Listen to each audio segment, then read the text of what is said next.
దేవుని నామానికి స్తోత్రం. హల్లెలూయా. ప్రభువైన యేసుక్రీస్తు నామంలో అందరికీ కూడా నా హృదయపూర్వకమైన వందనాలు. ఎఫెసీయులకు రాసిన పత్రిక 5వ అధ్యాయం 15వ వచనం.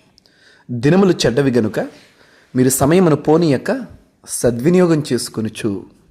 ఆమేన్. One of the beautiful verses అండి కొత్త నిబంధన గ్రంథంలో. చాలా చక్కటి వచనం ఇది.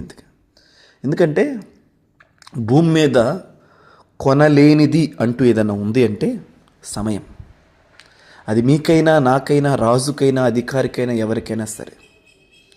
ఆశ్చర్యకరమైన విషయం ఏంటంటే ధనవంతునికి అదే సమయం, బీదవానికి కూడా అదే సమయం, పిల్లలకి అదే సమయం, పెద్దవాళ్ళకి అదే సమయం, రాజకీయ నాయకులకి అదే సమయం, సామాన్య ప్రజలకు కూడా అదే సమయం. 24 గంటలే.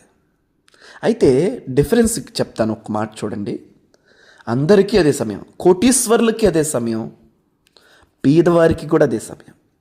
అయితే మనకివ్వబడిన సమయాన్ని మనం ఎలా వాడుకుంటున్నాం అనేదే మనల్ని ఏ స్థితిలో ఉంచాలో దాన్ని నిర్ణయిస్తూ ఉంది.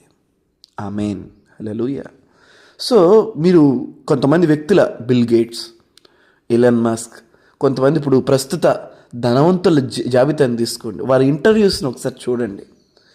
ఏ వ్యక్తి కూడా ఆఫ్టర్ 4 నిద్రపోడు. ఆల్మోస్ట్ ఆఫ్టర్ 5 అసలు ఎవరు నిద్రపోరు. ఏ బిలీనియర్ అయినా సరే, ఎంత కోటీశ్వరుడైనా సరే 4 తర్వాత కానీ 5 తర్వాత కానీ నిద్రపోయిన దాఖలాలే ఉండవండి. You can search in the YouTube. Because ఎందుకంటే వారి సమయం అంత విలువైనది.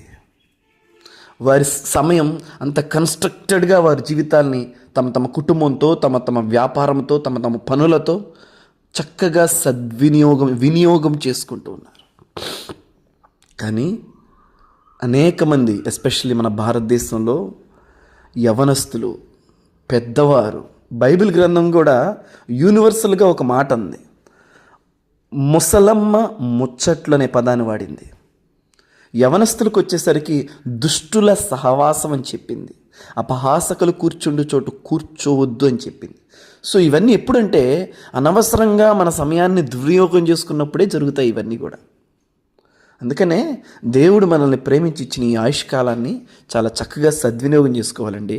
ఎందుకంటే ఈ భూమిని విడిచిన తర్వాత, ఈ భూమి మీద విడిచిన తర్వాత దేవుని సింహాసనం ఎదుట నిలబడి మనకివ్వబడిన సమయాన్ని బట్టి, మనకివ్వబడిన ఆయుష్కాలాన్ని బట్టి దేవునికి మనం లెక్క అప్పచెప్పవలసిన వారమే ఉన్నాం.